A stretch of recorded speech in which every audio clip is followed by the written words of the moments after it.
Hey gang, Chris Maholka here. Today I'm going to show you how to use a material called Faux Bucktail to tie a little streamer fly. It makes a great bait fish imitation or a searching pattern for all kinds of fish. This material is fairly new and makes a really nice little pattern. Well, this stuff is a nylon, a lot like a paintbrush basically. Comes a variety of colors, comes all melted together on the end like that, and is a very soft, flexible fiber. Pattern we're going to use today, I'm going to use white for the belly. I'm going to put in a chartreuse, a medium green, and then a dark green. This will give it a nice flow of color from top to bottom. I'm also going to be using a red saddle to give some little bit of gill basically, and a little on the tail. And the body is going to be a braided flat mylar. This is a kind of a pearl color. It wraps really nice and flat, makes a great looking body. Now when I'm doing this pattern, I'll carry this in greens. If I'm fishing up around, say, the Columbia River where there are a lot of squawfish or small suckers, I'll tie it in white with a brown, light brown, and dark brown. If you want to really go out on patterns that represent things like small shad, using the white, and then they make a light gray, a dark gray, and a black. Will give you the same tonal gradation. And if you're fishing saltwater, white, pink, and purple will be a color you always want to carry, because a lot of herring and things, when fish are looking up at them from the lower depths, will appear to sparkle in pink and purple looking toward the surface. This is going to be on this particular a size 4 hook. It's a streamer hook, like a number 700, just a 3x long streamer hook. So let me show you how this is done. Thread I'm using is a 6/0 uni thread. This is olive done, basically. We're just going to start by putting a base coat of thread down the hook shank. Then we're going to add in a tail, and the tail is going to be from our red saddle hackle. I'm just going to flare that back a little bit, pinch a little bit of it, get it all even, and slide it off the stem so it's fairly even like that, sticking out evenly. Make a couple wraps around it in the back, holding it together. When I get the farthest wrap back this way I'm going, then I'll let it go. Can wrap down the rest of it, the extra stuff there, and I'm going to run back up to the front of the hook, up to the eye, and I'm going to start with my pearl braid for the body. When you do this, if you start and tie this in back here, you're creating a lump in the back of the fly, which gives a little bit of an unsightly look. So we're going to start up here toward the front, wrap it in, and I'm going to just hold it up and over the top. I'm pulling back and up, and it's laying nicely right down the hook shank, staying right on top. When I get back to the point where the tail is tied in, the little red hackle there, I'll run it back up to the front. Make sure I have a good coat of thread on the hook so it gives something for this mylar to grip when it gets to the front. And I'm just going to start and go around. I'm going to pull on it slightly and slightly overlap my wraps.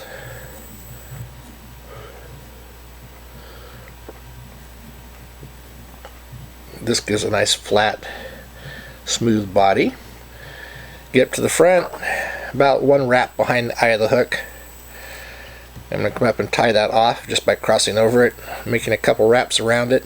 Cut it off as close as you can without cutting the thread. Then wrap it down, and again I want a good base of thread to tie this faux bucktail in with, because it is a little bit slick. So now when I take this off, I'm not going to cut back here and cut off pieces and leave jagged ends. I'm just going to grab a little bit like that, just pull it loose from where it's all melted together. I'm giving myself a little bit less than a matchstick worth of material. It's funny that everybody fly tying, it's an old thing, compares matchsticks, and not many people anymore really use matchsticks so they know how big a matchstick is. But it's about a 1/8 of an inch little cluster there. I'm going to lay it back so it goes just past the end of the red tail there. Now in this case, I'm going to clip it at that point. Just cut it off flush. And I'm going to start and go over it a ways back from where the cut end is, because I want to get it snug down and in there so it's not going to slide out on me. Then I'm going to run up to the front and secure it down like that. And by pushing on it, kind of rolling it around, it kind of flares it around the body just a little bit, gives a little bit of a spread there so it's not all in one little cluster. Now, because that's the first one down there, I'm going to use a little head cement. And this is just a plain old lacquer head cement here. Put a little bit on the thread there just to make sure that is secured in there. It's not going to slip out on us.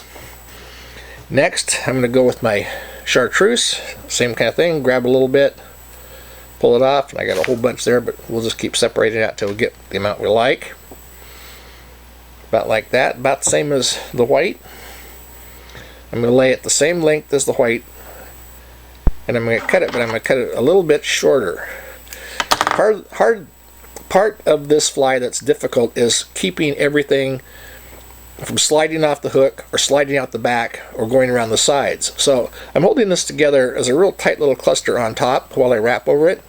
And you notice the cutoff is a little bit farther back than the white was, a little bit farther this way. So as I wrap this down, you can see how that forms a little bit of a taper there on the head. It's not all just chunked off right at the front. So there's our chartreuse in there. Again, a little bit of cement just into the thread to help keep it from sliding around. Going to go to our olive green. Basically the same amount out as we've used before. And you can make these fatter, thinner, whichever you like. And again, I'm going to cut this a little bit back from the head there, a little bit back this way, and wrap over it. And again, I'm creating that taper on the front. It'll give me a nice smooth head when I get it finished here. Keep that right on top. Again, we're stacking right one on top of the other. And finally, we're going to use our dark olive. A little bit there and pull it. Smooth it all together.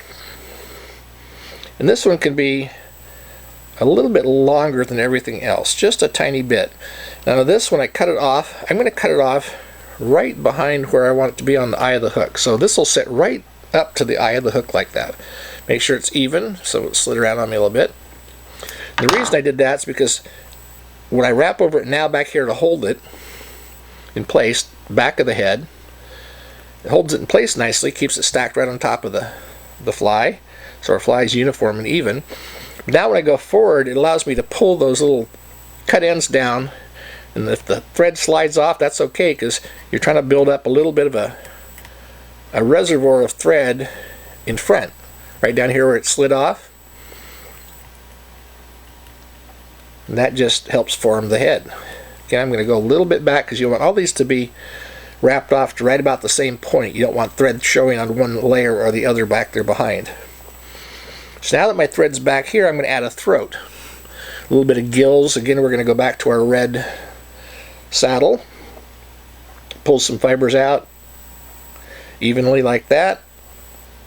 Going to figure out how much we want back there, not very far behind the head, and I'm going to cut the butt sections off. Now the secret to this, to putting this in, is to put your finger on both sides of the hook. I'm putting one finger on the front of the hook, my thumb on the back, and I'm gripping it. I'm just sliding it up into place so my thread will catch it. Then when I let go with my fingers, it's going to sit right there behind the head and flare out just a little bit from the thread pressure to give it a nice little gill impression. So I'm going to just do a couple half hitches here.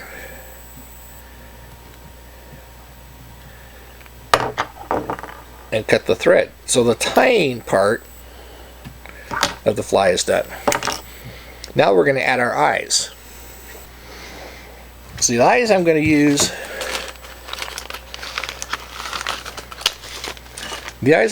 for this are just a Mylar adhesive stick-on 4mm eye.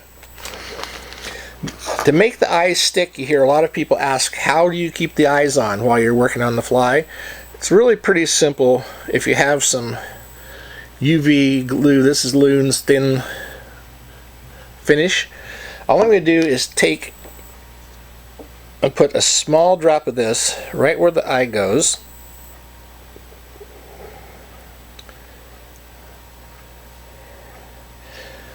Then I'm going to use a bodkin to pick the eye off the plastic, basically.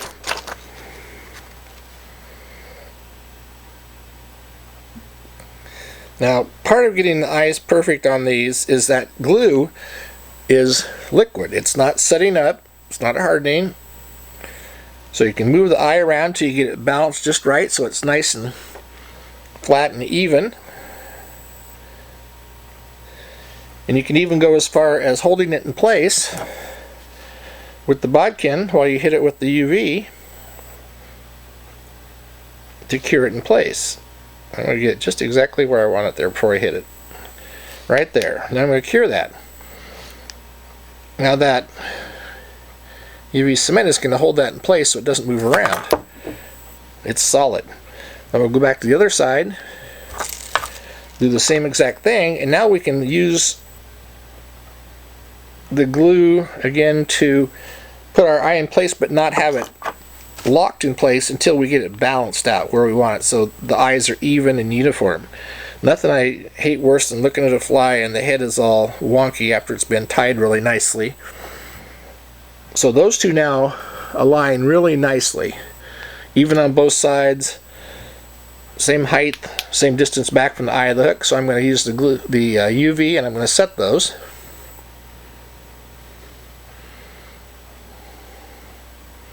So now I've got eyes locked in place. They aren't going anywhere while they make the rest of the head. For the rest of the head, I'm going to use more of the thin UV. I'm going to put a couple drops on top between where the eyes are because there's a big gap there. Cure that up quick. Then after the time set on that, I'm going to flip it over. I'm going to do the same on this bottom where there's a gap there between the eyes. I'm going to fill that in with some thin. And zap that quick before it runs around. That's the nice thing about it too, is it not only stays in place as long as you want, but you can cure it really quickly before it goes anywhere if you need to. So now the head of the fly, the eyes are on the outside. There's nothing covering the eyes, but it's filled in front and back. There's still a little bit of thread showing behind the eyes. So we're just going to go around with the thin and we're going to shoot a little bit into every place that doesn't have a covering, including over the top of the eyes, into the underneath. Now, if this forms a little drop that runs around, that's quite okay, because in the process of curing this, we're going to spin it good before it sets up. So now that glue is going all around and getting a nice even head, and when I cure it, I'm going to cure it from this end first so it sets in place. It doesn't run. Then I can go back to this angle and finish the curing process. I like to give it 30 seconds or so of curing so it's nice and cured before I move it around and touch it and stuff, so I don't mess the head all up. So there's a nice even head now. Covered all the way around. The eyes aren't going to come off because they're covered with cement. So now the only thing left is we're going to add the stripes, like the par markings to the back of the fly. You can use a black Sharpie, a regular, I think they call them fine Sharpies, but not extra fine. I'm just going to go on the top, the very top part of the fly, and I'm going to make marks about every quarter inch or so. And I'm just making these on the top for right now, and I'm going all the way back. So now the top is marked. Now it's very easy to just go down the sides and line up where those marks were. Kind of use the side of the marker and fill in those black stripes. Flip it back the other way, do the same thing.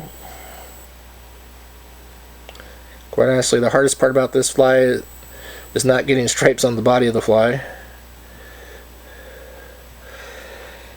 And there you have it. There's a nice little minnow pattern made from faux bucktail. This pattern will last until the nylon gets shredded, so it'll basically hang in there until something with a lot of teeth chews it up so much that the whole fly falls apart. But that's a lot of fish. So there we have it.